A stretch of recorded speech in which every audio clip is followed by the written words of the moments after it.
নবীর মিলাদে খুশি হয়েছিল না বেজার হয়েছিল? কথা বুঝে বুঝে বলবেন, অন্ধ অনুসরণ দরকার নাই যে আমি হুজুর মানুষ বললাম এই কারণে জি হুজুর জি হুজুর না, বরঞ্চ প্রতিটা কথা বিবেক দিয়ে গ্রহণ করবেন, বিবেক দিয়ে ফিকির করবেন। কোরআনের সিস্টেম এটা। কোরআন বলে না অন্ধের মতো গ্রহণ করো, কোরআন বলে আফালা তাআকিলুন, তোমরা কি আকল খাটাবো না? আফালা তুবসিরুন, তোমরা কি দৃষ্টি মেলে দেখবা না? আফালা তাযাক্কারুন, তোমরা কি উপদেশ গ্রহণ করবা না? ওয়ালা ইয়াসসারনাল কুরআনা লিযিকরি ফাহাল মিন মুদ্দাকির, আমি আল্লাহ কোরআনকে সহজ করেছি উপদেশ গ্রহণের জন্য, আছো কি উপদেশ গ্রহণকারী? এজন্য ইসলাম মানুষের বিবেককে আকর্ষণ করে, শুধু আবেগের বেলায় চড়িয়ে মানুষকে আবেগান্বিত করে অটোমেটিক তার অনুসারী বানায় না। কারণ আবেগ সাময়িক, আবেগ সাময়িক, আজকে আছে আগামীকাল নাও থাকতে পারে, আজকে এদিকে আগামীকাল সেদিকেও ঢুকে যেতে পারে।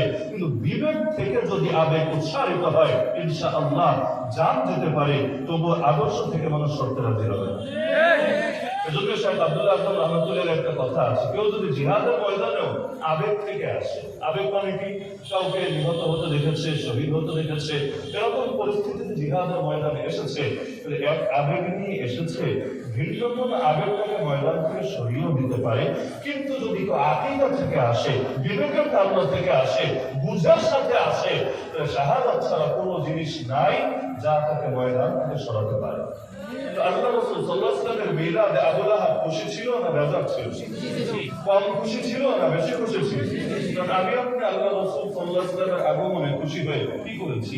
না দাসী আদর করেছি, না কোনো প্রাণী কোরবানি করেছি, না মসজিদে আলাদা করে 10টা টাকা দিয়েছি, না মাদ্রাসার কোনো এতিমের দায়িত্ব দিয়েছি, আলাদা করে কিছু করি নাই। কিন্তু সে এত খুশি, এত খুশি, নিজের দাসীকে পর্যন্ত আজাদ করে দিল। কিন্তু এই নবী যখন 40 বছর পর নতুন আরেকটা পরিচয় নিয়ে সামনে আসলেন, আগের পরিচয় ছিল আব্দুল্লাহর পুত্র মুহাম্মদ, এখন নতুন পরিচয় হলো আল্লাহর রাসূল মুহাম্মদ। বলবেন তাহলে কি আগে থেকে আল্লাহ রাসূল ছিলেন না? অবশ্যই ছিলেন। আমার নবী তো তখনও নবী যখন আদম আলাইহিস সালামের দেহ পূর্ণতা পায় নাই। আদম বাইনা রূহি ওয়াল জাসাদ, আদম ছিলেন রূহ আর দেহের মাঝামাঝি, রূহের জায়গায় রূহ, দেহের জায়গায় দেহ। রূহ আর দেহের এখনো কানেকশনই হয় নাই। এর আগে আল্লাহ তাআলা হাকিকতে নবুয়ত দান করে দিয়েছিলেন মুহাম্মদুর রাসূলুল্লাহ সাল্লাল্লাহু আলাইহি ওয়াসাল্লামকে, যার কারণে তিনি শুধু সর্বশেষ নবী না, তিনি সর্বপ্রথম নবীও, তিনি সর্বশেষ নবীও। নবুয়ত দিয়েছেন সবার আগে, জগতে পাঠিয়েছেন সবার পরে, তাও আবার অঙ্গীকার নিয়েছেন সব নবীদের থেকে, যদি তাকে পেয়ে যাও, যদি তাকে পেয়ে যাও, দুইটা কাজ করা লাগবেই লাগবে। এক নম্বর কাজ, তার উপর ঈমান আনতে হবে। যেমন ঈসা আলাইহিস সালাম তাকে পেয়ে যাবেন, পাওয়ার পরে ওই লা ইলাহা ইল্লাল্লাহ ঈসা রূহুল্লাহ ওই কালেমা নিয়ে পড়ে থাকলে হবে না, বরং লা ইলাহা ইল্লাল্লাহ মুহাম্মাদুর রাসূলুল্লাহ এই কালেমার ঘোষণা দিতে হবে। শুধু এতেই শেষ না, ওয়ালা তানসুরুন্না, আমাদের মতো খালি ঈমানের ঘোষণা দিয়ে পায়ের উপর পা তুলে বসে থাকলে হবে না, বরং নবীকে সাহায্য করতে হবে। আর নবীকে সাহায্য করবেন কিভাবে? মাসে মাসে বিকাশ করবেন, বিকাশ সেন্ডমানি করে দিবেন যে সাহায্য হয়ে যাবে, নাকি কুরিয়ার সার্ভিসে পার্সেল হাদিয়া পাঠিয়ে দিবেন সাহায্য হয়ে যাবে? কি দিয়ে সাহায্য করবেন বলেন না? নবীকে সাহায্য করা মানেই নবীর দ্বীনকে সাহায্য করা, নবীকে সাহায্য করা মানেই নবীর উম্মতকে সাহায্য করা, নবীকে সাহায্য করা মানেই নবীর রেখে যাওয়া কোরআনকে সুন্নাহকে সাহায্য করা, নবীকে সাহায্য করা মানেই আল্লাহর নবী যে খেলাফত দিয়ে গিয়েছিলেন আমাদেরকে সেই খেলাফতকে সাহায্য করা, নবীকে সাহায্য করা মানে আল্লাহর নবীর হাদিসের ভান্ডারকে সাহায্য করা। অর্থাৎ একটা জাল হাদিসও যাতে না ছড়িয়ে যায় নবীজির নামে, আবার যা দিয়ে গিয়েছেন একটাও যাতে হারিয়ে না যায় হাদিসের ভান্ডার থেকে, এই চেষ্টা করতে থাকা। নবীকে সাহায্য করা মানে নবীর ইজ্জত হেফাজতের জন্য প্রয়োজনে জান কোরবান করে দেওয়া। এই কাদিয়ানের মতো 2 পয়সার এক একটা ডলার 2 দিন পর পর দাঁড়াবে আর আমার নবীর খাতমে নবুয়তের চাদর নিয়ে তারা হাসা করবে আর উম্মত বসে বসে তামাশা দেখবে। না, এটা না, বরং নিজের জান দিয়ে হলো, নিজের সব কিছু দিয়ে হলো আল্লাহর নবীর সাহায্য দাঁড়িয়ে যাবে। আবু তালেব মুসলমান না মুসলিম? জানেন না আপনারা? আবু তালেব মুসলমান না মুসলিম? মুসলিম হয়ে আবু তালেব ঘোষণা দিয়েছিল, সব কুরাইশ যতদিন আমি আবু তালেব জীবিত আছি তোরা মুহাম্মাদের ধারে কাছেও বসতে পারবি না, তার কোনো ক্ষতিও করতে পারবি না। যদি মুহাম্মাদের কোনো ক্ষতি করতে হয় আমার লাশের উপর পাড়া দিয়ে যেতে হবে। হাত্তা উরাসাদা ফি তুরাবি দাফিনা, তো যতদিন আমি জীবিত আছি তোরা মুহাম্মাদের একটা চুলও ছিঁড়তে পারবি না। একজন অমুসলিম নেতা হয়ে চ্যালেঞ্জ করে দিচ্ছে কাকে? নিজের জাতি ভাইদেরকে। জাতি ভাই না, নিজের জাতি ভাই, অন্য বংশের লোকেরা, নিজের বংশই না, যে বংশ সর্দার তিনি এবং অন্যান্য শাখা প্রশাখা এদেরকে চ্যালেঞ্জ করে দিচ্ছে। আল্লাহ রাসূল সাল্লাল্লাহু আলাইহি ওয়াসাল্লাম তার কিছুই হবে না যতদিন আবু তালেব জীবিত থাকবে। এবং আপনার ইতিহাস পড়লে এটাই দেখবেন, আবু তালেব যেই বছর ইন্তেকাল করেছে ওই বছর থেকে নবীর উপর জুলুম হাজার গুণ বেড়ে গিয়েছে।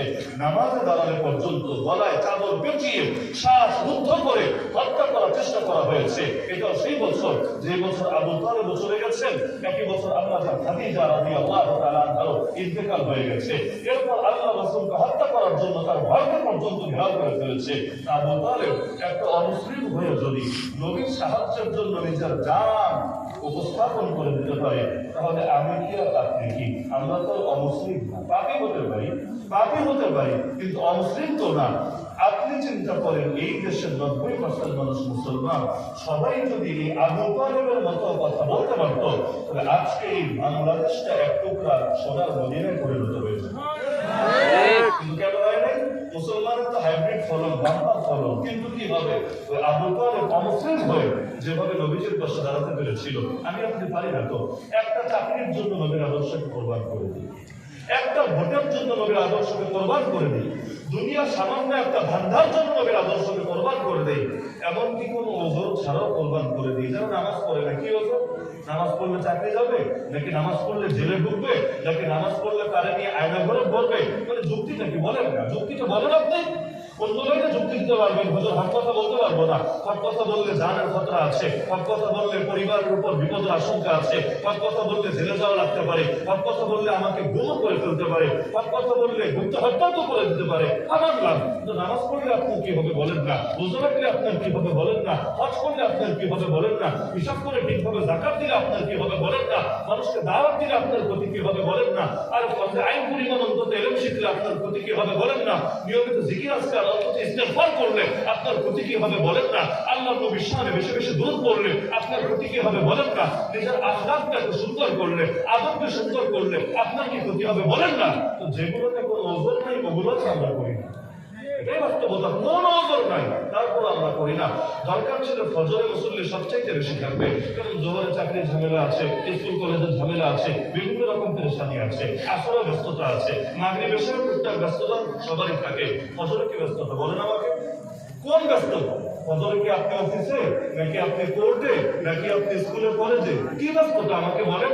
আপনি তো আরামে ঘুমিয়ে আছেন বিছানার উপরে, কেন ঘুমানোর সময় কি পাবেন না? আরে যখন মরণ হবে করবেন কি? কবরে শুয়ে শুয়ে তো সারা জীবনের ঘুম কাজা করে বলতে পারবেন। আপনার তো কোনো টেনশন নেই, কেউ প্যারা দিবে না, অ্যালার্মও বাজবে না। অ্যালার্ম বাজবে না যে হুজুর টাইম মতো ঘুমাতে পারবো না, এই মাইকের দ্বারা ঘুমানো যাবে না, কোনো টেনশন নাই, খালি ঘুমাবেন আর ঘুমাবেন। তো কেমন ঘুম? নাম কানামাতিল আরুস, নতুন জামাইয়ের মতো ঘুম। নতুন জামাইয়ের ঘুমটা ভালো হয় না? বিভিন্ন মেহনত মধ্যে আসার পরে ঘুমটা তো ভালো হয়। ওই যে ঘুমটা তো আল্লাহ রাসূলের হাদিসের মধ্যে আছে, ওই নতুন জামাইয়ের মতো ঘুমাবে কে? মুমিন ব্যক্তি যখন মারা যাবে তাকে কবরে রাখা হবে। তো ঘুমানোর সময় তো পরেই আছে সারা জীবন, ইনশাআল্লাহ ঘুমাতে পারবো মরার পর থেকে। কিন্তু দুনিয়াতে ওই ঘুমের চাপে ফজরের নামাজ পড়া হয় না, কারণ পড়বে কিভাবে? ঘুম তো শুরুই হয়েছে ফজরের একটু আগে। ফজরের মুসল্লি সবচাইতে বেশি হয়, তাই না? সবচাইতে বেশি হয়। আমি তো মনে করি যেদিন বাংলাদেশে জুমার মুসল্লি আর ফজরের মুসল্লি সমান না হলেও কাছাকাছি হবে, ইনশাআল্লাহ সুম্মা ইনশাআল্লাহ কেউ পারবে না আর এই জাতিকে দাবিয়ে রাখতে। আল্লাহর জন্য ভূমি কোরবান করতে পারে না, আল্লাহর জন্য কেরিয়ার কোরবান করবে, আল্লাহর জন্য নিজের ফিউচার কোরবান করবে, আল্লাহর জন্য বড় বড় ছোট কোরবানি দিতে পারে না। ওর থেকে বড়টা আশা করি কিভাবে?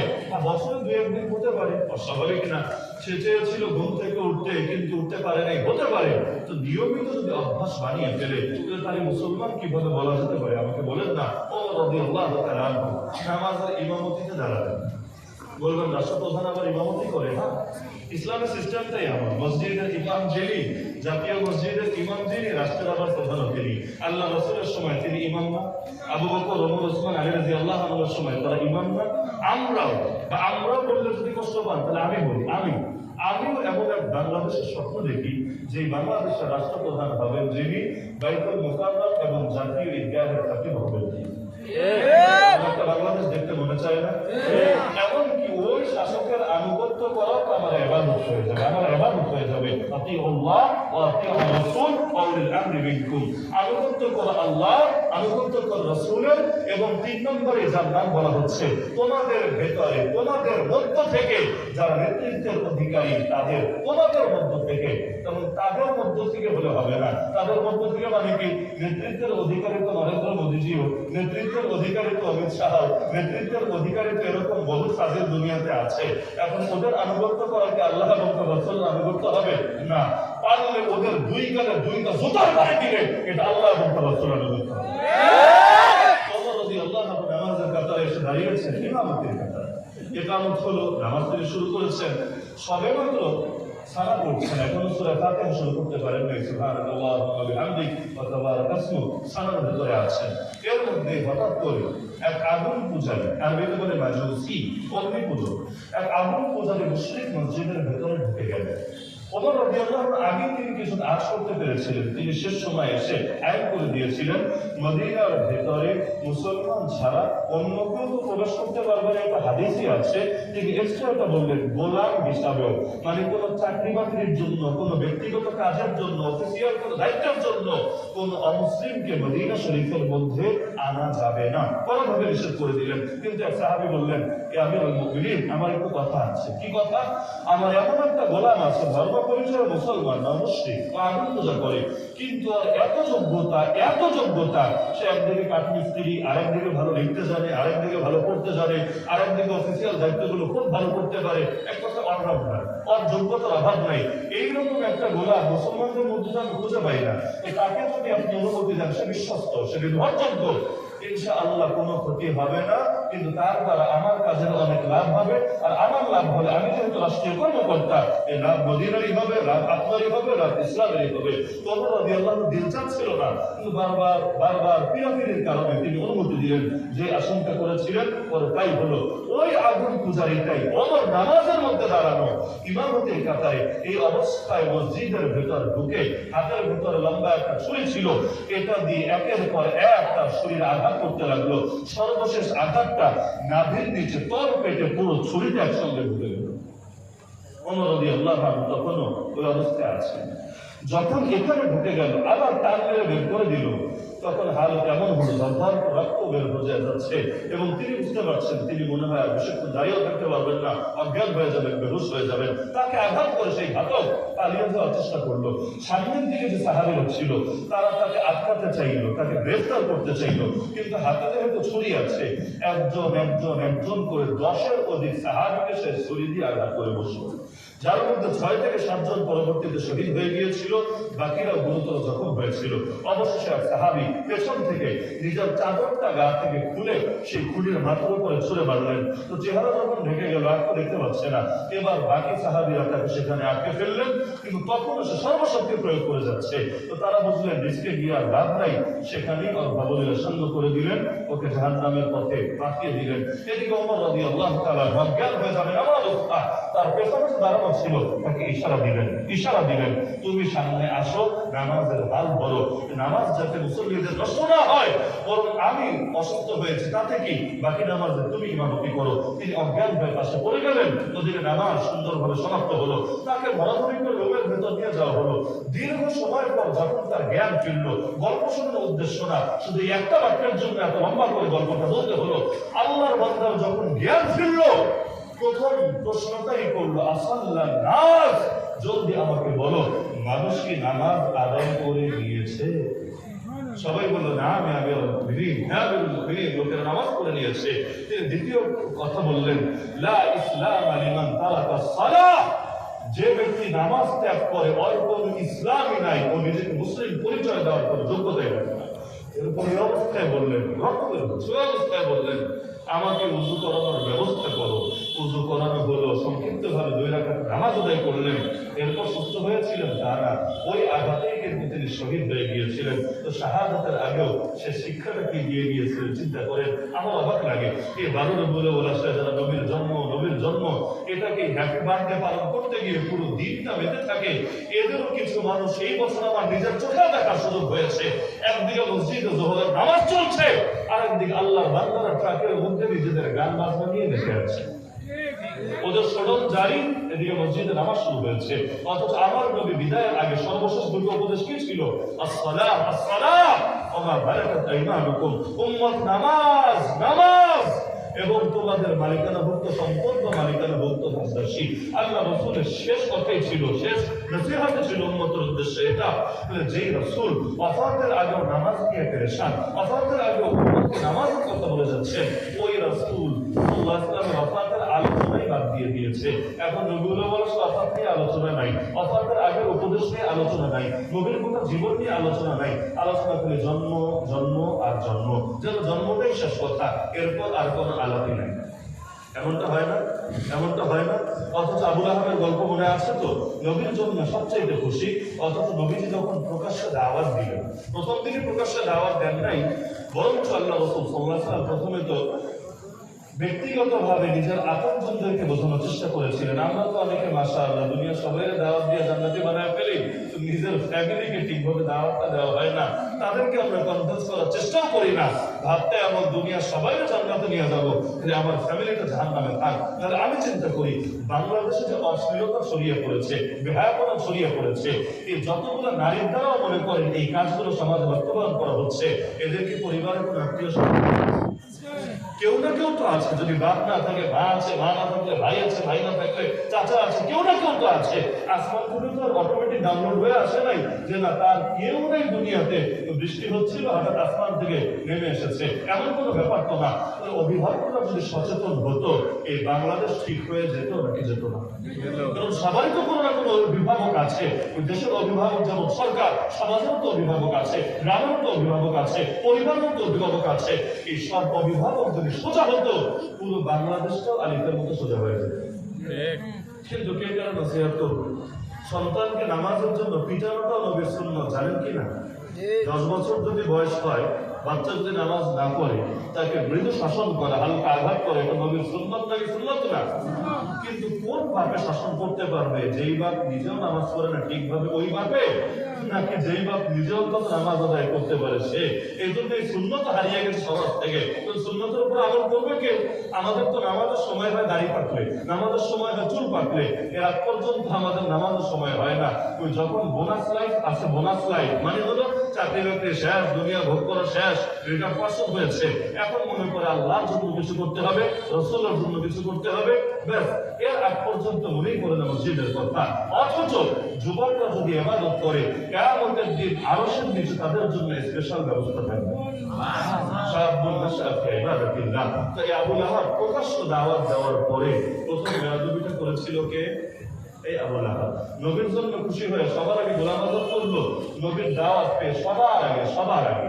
আরে পর যদি আঘাত দেয়, আঘাত সয়ে নেওয়া সহজ, কিন্তু আপনজন যদি আঘাত দেয়, আর বাবার অবর্তমানে চাচাই তো বাপের মতো, বাপের অবর্তমানে চাচাই তো বাপের মতো।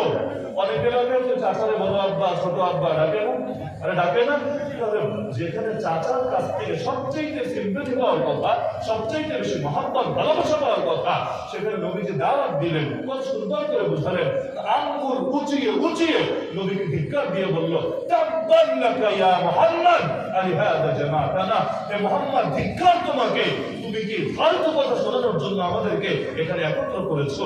আমার নবীর জবাব দেওয়া লাগে নাই, নবী দিলে কষ্ট পেয়েছেন, আল্লাহ নিজেই জবাব দিয়ে দিয়েছেন। আমার নবীর শান রিসালাতে আঘাত আসলে আমি চুপ থাকতে পারি, আপনি চুপ থাকতে পারেন, কিন্তু আল্লাহ চুপ থাকেন না। কোরআনে এমন বহু আয়াত পাবেন যে আয়াত আল্লাহ নাযিল করেছেন নবীর শানে বেয়াদবি করার পরিপ্রেক্ষিতে।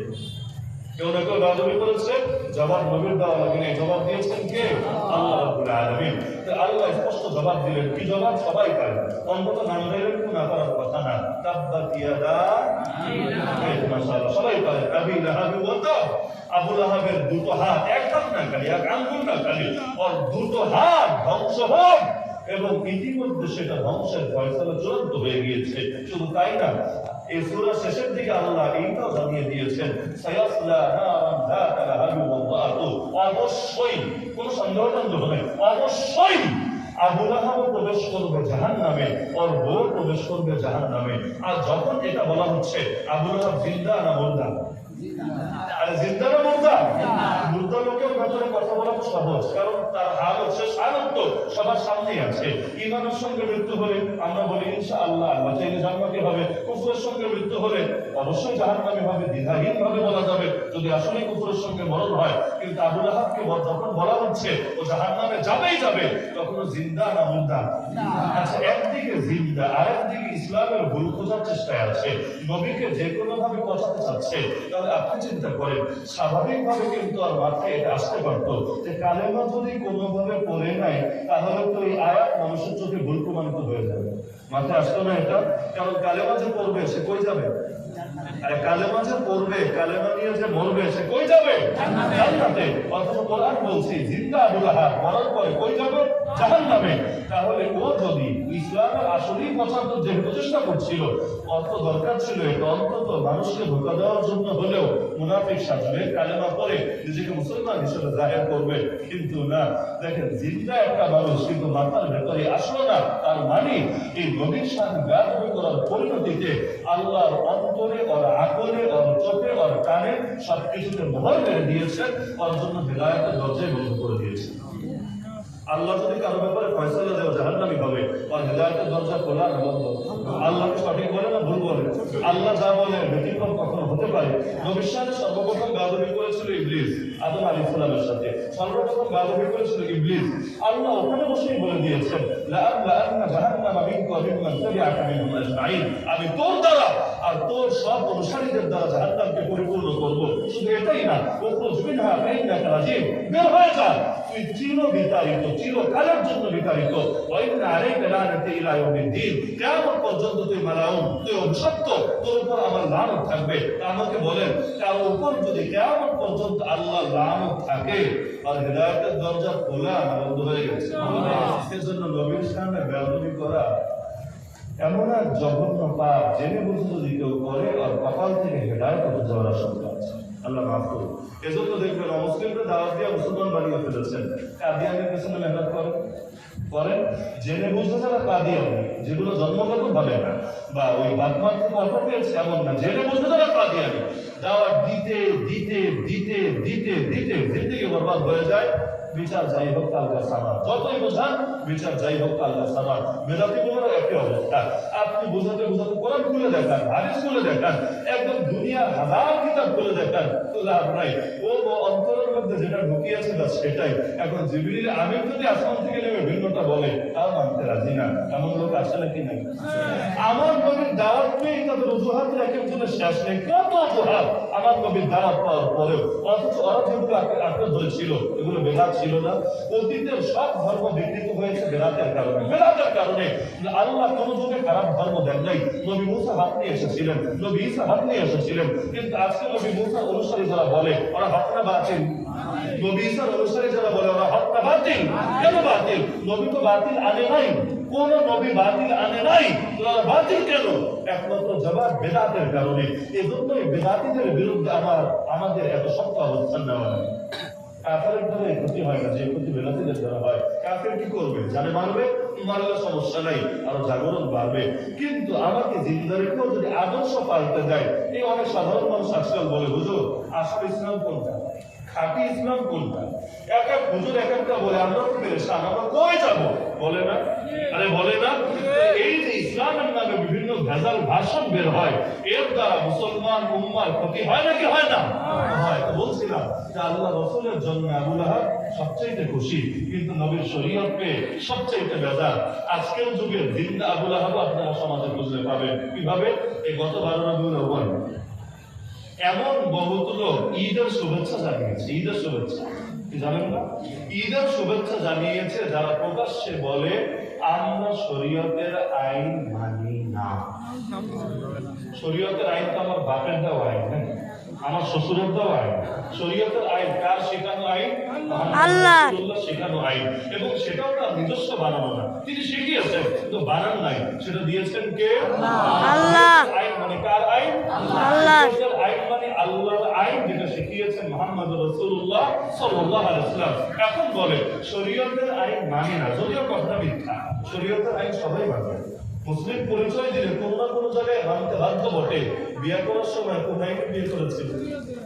বলেন না, সে নামাজ পড়ে না, রোজা রাখে না, সব ধরে যদি মানেন, বিয়ে করার সময় কোথায় তো বিয়ে করেছিল? এই যে কাজী সাহেবের সামনে অথবা দুইজন সাক্ষীর সামনে সেই হিসাব কবুল হচ্ছে, আবার সুন্নাত হিসাবে খুতবা দেওয়া হচ্ছে, এগুলো কি শরীয়তের আইন না? নাকি এগুলো আমেরিকার আইন, এগুলো ইউরোপের আইন? এখন তো না, তো শরীয়তের আইন টোটালি বাদ দেওয়ার সুযোগ নাই। তাহলে আমরা ফতোয়া দেই, বেটা তো জানাজা পড়া তো শরীয়তের আইন, জানাজা পড়া কিসের আইন? শরীয়তের আইন। তুই যেহেতু শরীয়তের আইন মানিস না, এই দেশে তুই বললে কোন হুজুর তো জানাজা নামাজ পড়বে না। আমি এই কথাটা বলে দেখি না, আমি বলে দেখি না, দেখবেন ঘুম আরাম হয়ে গিয়েছে। কারণ এই দেশে নাস্তিকও চায় মরার পর জানাজা তো অন্তত হোক, তাহলে মান ইজ্জত নিয়ে টানাটানি লাগবে, অন্তত দুনিয়া ইজ্জতের তো দরকার আছে। এজন্য দেখবেন ঢাকা বিশ্ববিদ্যালয়ে এমন জানাজা হয়েছে, নারী পুরুষ মিলে একাকার হয়ে উজুটাও ঠিকভাবে করতে পারে না, নামাজ তো করতেই পারে না। এই দেশে জানাজা নামাজ করতে পারে না এমন লোক তো অভাব নাই। বাংলাদেশের সবচেয়ে সুদর্শন পুরুষ বলে খ্যাত এইরকম বেটারাও নিজের বাপের জানাজার নামাজটা ঠিকভাবে করতে পারে না, অথচ জানাজার নামাজ শিখতে চাইলে কয় মিনিট লাগবে? এই আলজান্নাত মাদ্রাসায় আসলে তো হুজুর 5 মিনিটে শিখে দিতে পারে, কিন্তু এই জানাজার নামাজ নিয়ে পর্যন্ত এতটুকু অদ্ভুত কাজ করে, তবুও চায় অন্তত ফর্মালিটি মেনটেন হোক। বহুত নাস্তিক ঈদের নামাজ পড়ে না, কি পড়ে না, জুমার দিন অন্তত ভোটের টাইমে, নির্বাচনের টাইমে মসজিদে আসে না। এই দেশে ধর্ম তো সবার লাগে, এই দেশে ধর্ম তো সবার লাগে, আর ধর্ম হচ্ছে রাজনীতিবিদরাই সবচাইতে বেশি করে। এই জন্য নির্বাচন আসলে এমন বহুত লোকের মাথায় টুপি ওঠে যেগুলোর মাথায় সারা বছরে কখনো টুপি দেখা যায়। মসজিদের বারান্দায় যাদেরকে খুঁজে পাওয়া যায় না, এবার ইমামের পেছনে প্রথম কাতারে নামাজ পড়ে, এমনকি সবচাইতে বড় জালেম এবং জালেমা, মানে লেডি এবং জেন্টস উভয় ভাষণ, সবচাইতে বড় জালেম এবং জালেমা, এগুলো পর্যন্ত নির্বাচন আসলে বেশ পাল্টানোর চেষ্টা করে, মাথার উপরে হিজাব লাগে, অথচ বাকি টাইমে পর্দারে জিন্দা তাবু বইলা টিটকারি মারে। নাউযুবিল্লাহি মিন যালিক। ধর্ম বেচে খায় না। আমরা ক্ষমতায় আসলে মদিনা সনদ দিয়ে দেশ চালাবো কেন রে ভাই? দিল্লি সনদ বইলা ফেলো অথবা ওয়াশিংটন সনদ বইলা ফেলো, মদিনা সনদ বলার দরকার কি? এটা কি ধর্ম না? ধর্মকে টানা না, ধর্মকে টেনে পাবলিককে বোকা বানানো না? কারণ সবাই জানে এই দেশে ধর্ম ফ্যাক্টর, আর ধর্মকে যদি কেউ ডাইরেক্ট বুড়া আঙ্গুল দেখায়, পাবলিকও তাকে লাল কার্ড দেখিয়ে দিবে। নমুনা এখন সামনে আসছে, এগুলো মূলত নিজেদের হাতের কামে। আপনি শোনা মৌলবাদ বলে গালি দিবেন, আপনি ধর্মীয় ব্যক্তিদের সাথে একটু দূরত্বমূলক অবস্থান রাখবেন, আপনি আলেম ওলামার সামনে বিভিন্ন রকম এমন কথা প্রকাশ করবেন যেটাতে শ্রদ্ধার পরিবর্তে ভিন্নতাই প্রকাশ পায়, তাহলে কি পাবে? তাহলে আপা গেছে যেই পথে, পরবর্তীদের নসিবও হয়তো তাই নেমে আসছে। এই দেশে অন্তত এখনো পর্যন্ত যে হালত আছে, ইসলামের বিরুদ্ধে গিয়ে কেউ টিকতে পারে না, কেউ টিকতে পারবো না। তাহলে আলেম ওলামা যখন সব জেলে ঢুকেছে, আর পথের কাছে কে ছিল? কিন্তু সবাই যখন জেলে, আল্লাহ তাআলাকে আজের ফয়সালা, সবাই মিলে শেষ রাতে উঠে যখন একসঙ্গে বদদোয়া দিয়েছে, ধ্বংস যদি আর 10টা বছর পরে হতো, ওই সবাই নিয়ে ফ্রি বদদোয়ার ব্যবস্থা করে দিয়ে, বাইরে এত ব্যস্ত থাকলে বদদোয়া করার কথা টাইম থাকে না, এত ব্যস্ততায় থাকলে বদদোয়া করার কথা মনে থাকে না। সবাই ফ্রি এক জায়গায়, এত হুজুর যাদের কাউকে আনতে 1 লাখ টাকা খরচ লাগে, হেলিকপ্টার লাগে, একবার দোয়া চাইতে গেলেও হাতের মধ্যে কিছু হাদিয়া ধরিয়ে না দিলে নিজের কাছে কেমন কেমন লাগে। সবাই দিন রাত বসে আল্লাহর কাছে বদদোয়া, এত বদদোয়া যখন দিতে থাকে, তখন আর নসিবে কি জুটবে? যেটা হওয়ার কথা